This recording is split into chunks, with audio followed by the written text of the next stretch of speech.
Good evening and welcome to the April 25th, 2022 work session of the Mayor and City Council. Tonight we have one topic for discussion. It is about the FEMA flood insurance map update that we've all been waiting for. And with us tonight we have Beth Forbes, who's our Stormwater Program Manager, and Bridget Cantwell, Environmental Planner. I'm going to turn it over to you guys. Thank you. Greetings, Mayor and Council. Tonight we're here to talk about the process we can expect as FEMA updates the floodplain maps throughout the city. So before we get started, some definitions. Obviously, FEMA is the Federal Emergency Management Agency. They regulate and we participate in the National Flood Insurance Program. Additionally, the DFIRM is the Digital Flood Insurance Rate Map.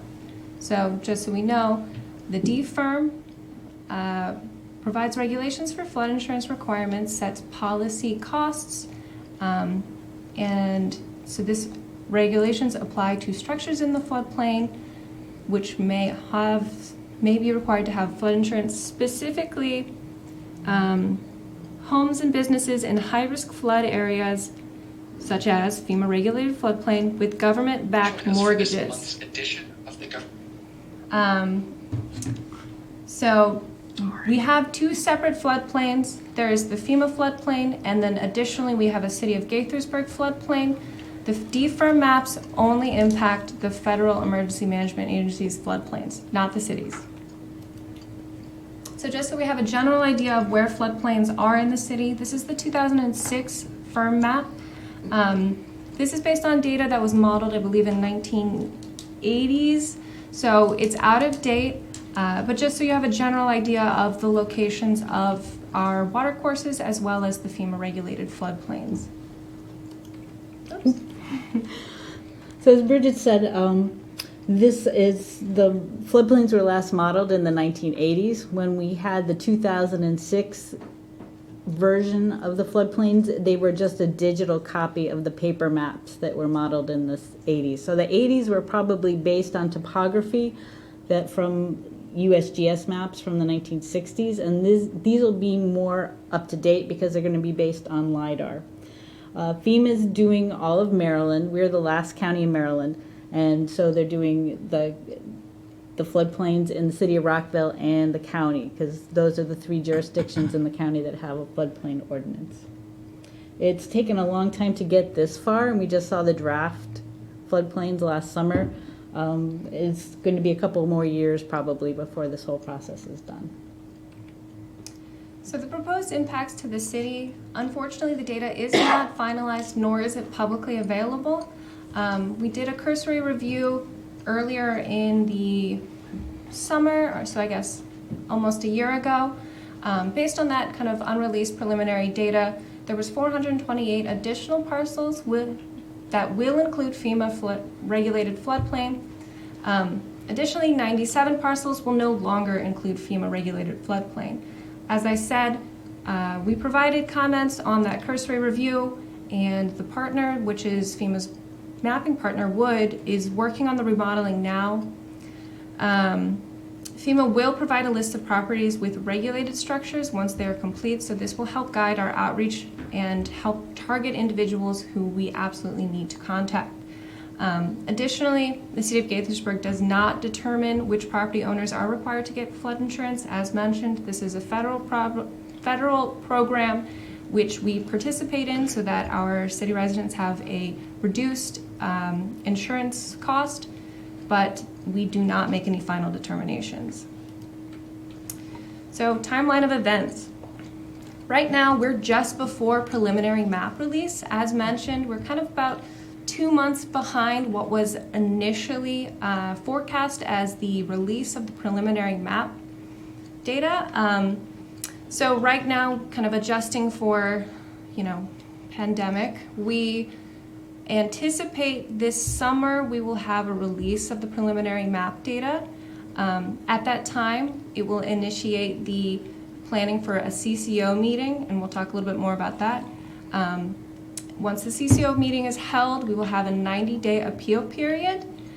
During that 90-day appeal period, we'll hold a public open house, which will be one of our many outreach opportunities. Additionally, once the appeal period closes, we'll continue to review.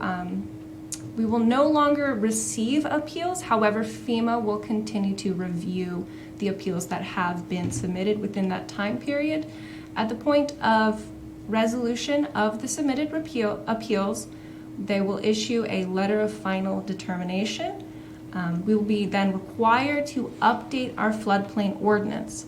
Once our floodplain ordinance is updated, we will have an effective firm map. So, the public release of the preliminary firm data, as mentioned, summer 2022. This will be released in both hard copies, so we'll have physical maps, and we'll additionally have digital GIS-based information, and then we'll go ahead and start planning for our CCO meeting. So we have two public meetings in our future. The first one is the Consultation Coordination Officer meeting, and that's where we'll have one of you come and help represent the city. FEMA hosts this meeting. They'll have the mapping partners, the people actually been modeling, in attendance, and they'll also have someone from Maryland Department of Environment. And it'll be a high-level explanation of the entire process. At this meeting, they'll also discuss what sort of floodplain ordinance updates will be required. So the appeal period, as mentioned, 90-day appeal period. It starts once the official notice has been published in the Federal Register. Each community will then review the appeals for completeness and then forward technical comments to FEMA. FEMA then acknowledges comments, immediately evaluates appeals on their technical merit, decides whether revisions to the preliminary information are warranted, and formal resolutions are then issued to conclude the appeal. Big takeaways on this, the City of Gaithersburg does not review for technical merit. The FEMA will review kind of an idea of what an appeal would possibly bring forth, would be a base certification of elevation. So that would require some sort of surveyor, engineers. As for an example, the City of Gaithersburg will receive that certification of elevation, review it for legitimacy and completeness, and then FEMA will make the final determinations. So once the appeal process starts, we'll have another public meeting. It'll be an open house. We're planning to have a joint meeting with the county and the city of Rockville. FEMA will support us and have their mapping partner there too. But this is a time where we'll start really dealing with the public on the map changes.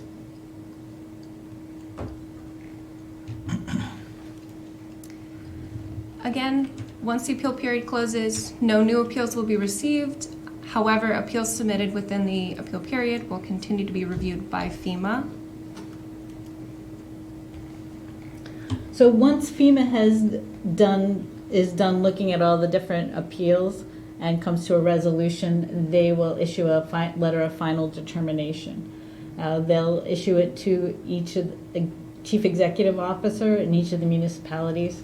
And then that will start the 6-month time period until the digital flood insurance rate map, the updated map, is effective. As mentioned, we'll be required to update our floodplain ordinance. This can be, further details will be discussed at the CCO meeting. It could be as simple as just updating the timeline, updating the date of the effective maps, or it can require more involved details from the Maryland Department of Environment floodplain model ordinance, or maybe other kind of factors required by FEMA or MDE, so to be determined. So once the new DFIRMs are effective, there's still ways to change the floodplain, but you have to go through FEMA's letters of map change process to do that. So the City of Gaithersburg role. As mentioned, we're going to be receiving the appeals, and we also are required to perform outreach, and then we do have to update our floodplain ordinance. So some of the outreach activities we're planning is to send letters to the property owners. We're looking at sending 2 different letters. One letter would go to property owners who have a structure that's in the floodplain, and then another letter would go to property owners who have floodplain on their property but not necessarily have a building in it. So the people who have structures touching the floodplain would be invited to the public meeting for sure. And it would be not as, we won't be sending that kind of information to the people that just happen to have floodplain on their properties, because it's not, they probably won't have to have flood insurance. So people whose structures touch the floodplain are likely to require flood insurance. Actually, any mortgage company can require anybody to have flood insurance. But if you're if the floodplain is touching your structure, you have to have it. And the outreach will be in coordination with the Montgomery County, I think it's the permitting services, as well as the city of Rockville. So, to kind of simplify what Beth just kind of alluded to, we have 2 outreach targets. We have buildings that are in floodplains, and then land or parcels with no buildings that are within floodplains.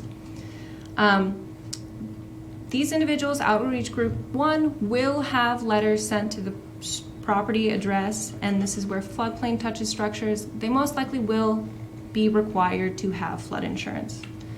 Outreach Group number 2, so they may not have the same requirements for flood insurance, but they will likely have development constraints. So we want to make sure that they're notified and are well aware of the changes occurring on their property. So we have some additional resources available for you. The MDE has a site, marylandfloodmaps.net. They also have a model ordinance that came out since the last time that Chapter 10, our floodplain ordinance, was updated. So there might be some other things to do. And that's the end of our presentation. Do you have any questions for us? First off, thank you for the presentation and explaining the process. It's unusual, this kind of a process, because essentially what's being determined we have nothing to do with, but we have this administrative role that's sort of forced on us by the federal government and the state. Is there any financial, is this an unfunded mandate, or for having this administrative responsibility, or are they sending us any grants to go along with this?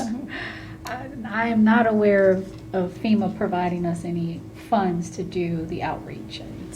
Because it seems to me in practical life, yes, people may come to us and they don't like the results of what FEMA has determined are the floodplains, and they're going to come to us, and we're going to have to deal with that, even though we have essentially no control over it. There should be some sort of grant involved if things were fair in this world.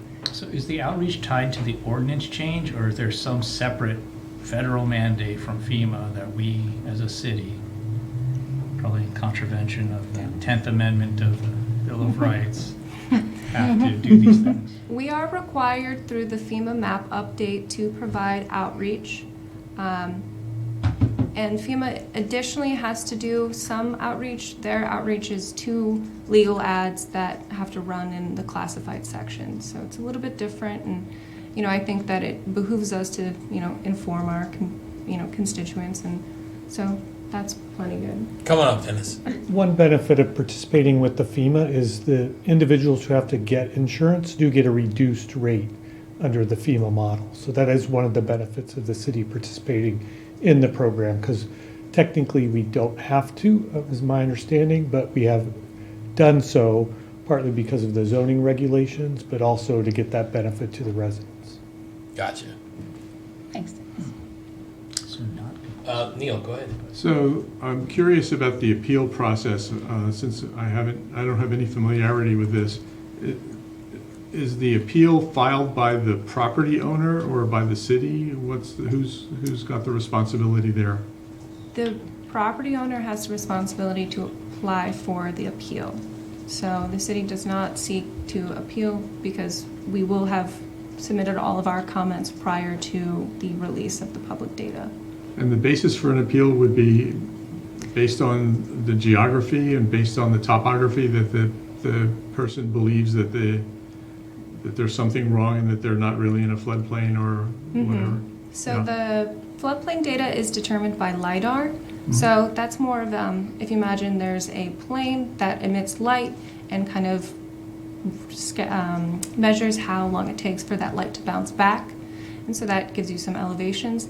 It is very accurate, however, is not any more accurate than a certification of elevation, which is kind of like the on-the-ground elevations. So one thing they expect the city to do is to read the appeal applications and decide whether it's just somebody saying they don't like the floodplain versus somebody who has real data that refutes what's in the floodplain study. Again, getting back to what would be fair about this. Lisa, Puts us go in an ahead. uncomfortable position, would it not? If somebody wants to appeal and we have to make some sort of judgment call on the legitimacy of the appeal, how is that our responsibility? Just is. Under this process, it is. Just say, Charming. don't tread on me. Isn't that the motto? Did you have any? Just interested in how knowledgeable would an individual need to be in order to, beyond just a belief that I don't believe I'm in a floodplain. I would assume that they would either have to do some research on their own to come up with the justified statement that says, I am not, at the cost of the individual. We would expect that. Okay. You know, I will say that flood insurance isn't a bad thing, and even if you're required to have flood insurance, it does, floods can happen anywhere. And not everyone is required to have flood insurance, only individuals with mortgages that are backed by government financing. So that's I think the reason why FEMA wants to make sure individuals have flood insurance. So I hear you, but I also think flood insurance is a good thing. I think part of our role with the public outreach would be to help those who want to be engaged in the process understand how to file the appeal. Okay. But beyond that, right, I think it is on the homeowner or the property owner's expense, for example, if they wanted to get a different survey done. Right, okay. Fair enough. Okay, well, So go ahead. So according to the slide, one of the slides, 428 additional parcels will include floodplain. I assume that didn't include it previously, right? That's based on the preliminary Right. floodplains we saw last summer, and we found some data that we asked them to recheck, and they are currently doing that now. So when they remodeled those tributaries, we're not sure exactly how many properties will be But in the probably something in that order of magnitude we That's expect. what- I mean, that's a lot of people. So, I mean, outreach would include something going out in the mail, but is there some other program? And do we have resources to assist those people or to deal with whatever? Most people are going to get a letter or something in the mail and not really expect it. So it'd be something new. Hey, you're now in a floodplain, get some insurance. That's not something that people are happy to hear typically. So there is that 6-month period between the time that the letter of determination comes out until they're actually effective. So they wouldn't be required to get flood insurance until it was actually effective. I understand that. What I'm wondering is how much handholding are we going to be able to provide to those people, because I think they're going to need it. Are you two prepared to answer the phone? I mean, Well, I what do think we those do? who are required to get insurance, I believe that notification will come through their mortgage and others, right? So we're providing some education on the front side of, hey, here's this process and here's how you can engage in the process. Once you're determined to now be required to have flood insurance, those notifications and requirements are gonna come through other parties, like your mortgage company that manages your insurance. Okay. Good? Mhm. Okay. There aren't any members of the public here for public comments, but there are, I see Ryan and Dave Bellegarde. Ryan is monitoring this meeting. He's quarantining for exposure, but has tested negative. But he's being responsible. And I see Dave Bellegarde, and Dave has his Zoom hand up. So tech team, if you could bring up Dave Bellegarde, that would be great. And Dave, just unmute yourself, state your name, address, or neighborhood, and go right ahead. Thank you, Mayor. Dave Bellegarde, Washingtonian Woods. I would like to start off by saying this was a really interesting presentation. I've never even knew that much of this existed, so I learned a lot. Thank you. I would just like to voice a concern, and I don't know if anything could possibly be done about it, but my concern is that mirroring some of the things that the council had mentioned, that there's going to be members of the public that suddenly have to acquire flood insurance, or they have to spend their own resources to find a way to refute the fact that they need it. And regardless of whether or not flood insurance may or may not be good, I heard the comment that this is primarily focused on those that have government-backed mortgages, which, while this is not a blanket statement, oftentimes those with government-backed mortgages may be on a lower end of the economic scale. It feels like this has a potentially unequitable impact, and that those people who it may even be focused on are those who would have the least resources possibly to either get the insurance or to refute the need for the insurance. So those are just some thoughts that occurred to me, and thank you for allowing me to share. All right, thank you, Dave. And I'm not seeing any other hands raised. So, I mean, to Dave's point, the impact of adding more properties to the floodplains could be inequitable, but I don't know that there's any sort of recourse we have. It's either in a floodplain or it's not, right? So, kind of, this is apart from the FEMA floodplain updates, but there is a risk rating 2.0, which is I think it is both FEMA and also MDE, and it basically seeks to address that kind of first blush of that the previous speaker had, was that this may be a bit inequitable.